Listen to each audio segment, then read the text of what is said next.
quelle que soit sa formation initiale, pourquoi est-ce si important de se former à l'entrepreneuriat ?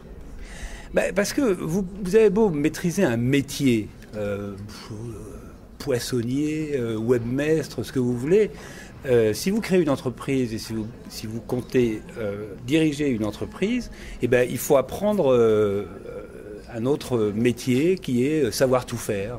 C'est-à-dire, c'est vous qui êtes responsable du client, c'est vous qui êtes responsable des fournisseurs, c'est vous qui êtes responsable des salariés.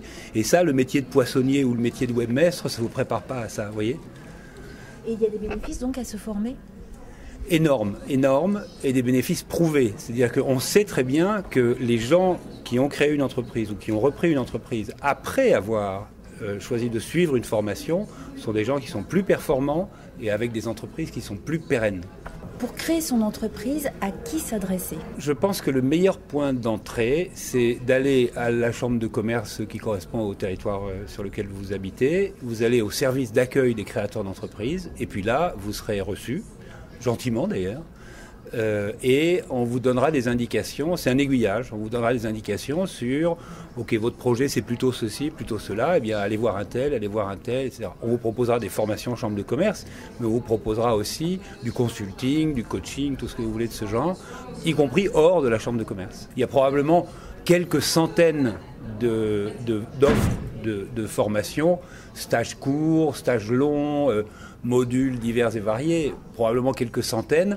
Mais ce qui est important en revanche, c'est que c'est une offre qui vient des universités, des chambres de commerce, de l'enseignement privé, des réseaux professionnels, des réseaux d'accueil, d'accompagnement. Donc une grande diversité d'offres et de contenus. Combien de temps dure une formation et combien ça coûte ? Alors, une formation un peu standard, tout public, niveau moyen supérieur, c'est un module de 5 jours. Vous rentrez le lundi matin, vous sortez le vendredi soir, et a priori vous sortez le vendredi soir en pleine forme, et beaucoup plus capable de vous poser les bonnes questions ensuite pour développer votre projet, d'accord ? Mais vous pouvez aussi bien avoir des petites opérations de sensibilisation un jour ou deux, vous pouvez avoir des modules sur tel ou tel aspect court aussi, et puis vous avez, HEC entrepreneur. Si vous faites HEC entrepreneur, c'est 16 mois, 18 mois à plein temps, ou à mi-temps, ou à plein temps, enfin bref, quelque chose d'énorme, mais qui correspond à un public spécifique, puis des projets très ambitieux et très complexes. Donc vous voyez, il n'y a pas de réponse standard. Mais c'est vrai que l'idée 5 jours pour entreprendre, qui est le titre du stage de base de toutes les chambres de commerce, dans toutes les régions en France, ça c'est vraiment quelque chose qui est très opérationnel. Et combien ça coûte ? Ça coûte entre rien du tout et quelques centaines d'euros. Là, ça dépend de votre situation, votre statut.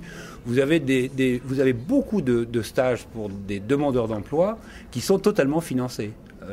Par la région, par l'État, par les fonds GESIF, enfin, donc l'argent mutualisé de la formation continue. Et puis vous en avez d'autres, selon votre situation actuelle, c'est vous qui allez tout payer, et là ça peut être coûteux, oui. Néanmoins, quels sont les réflexes à avoir pour éviter certains pièges dans les modules de formation proposés ? Moi, je vous suggère 2 choses. La première, c'est il y a des organismes de formation qui ont une réputation, et donc il vaut mieux s'en servir. Et puis la deuxième chose, c'est ne prenez pas de décision avant d'avoir consulté.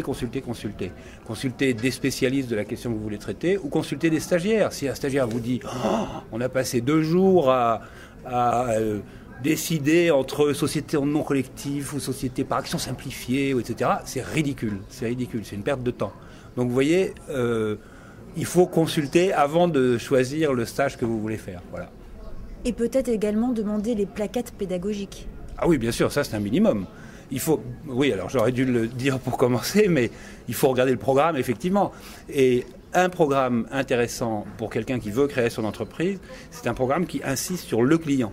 Ce qu'il va y avoir de nouveau pour des gens qui viennent du salariat ou qui sont demandeurs d'emploi ou que sais-je, c'est qu'ils vont être responsables du client. Le chiffre d'affaires et la rentabilité, c'est le client. Et donc les modules qui insistent sur le client, rejoindre le client, études de marché, etc., sont en général des modules mieux construits que les autres. Un dernier conseil pratique. Le conseil pratique, c'est formez-vous. En plus, c'est le bonheur de se former. Franchement, apprendre des choses nouvelles et en particulier un savoir-être nouveau. C'est-à-dire, avant, j'étais, webmestre, je bidouillais des lignes de code ou que sais-je. Et maintenant, je vais être responsable de l'ensemble d'un projet et en plus être en face de mon client. C'est une grosse angoisse. Donc apprendre ça c'est essentiel, c'est changer de vie, c'est super quoi.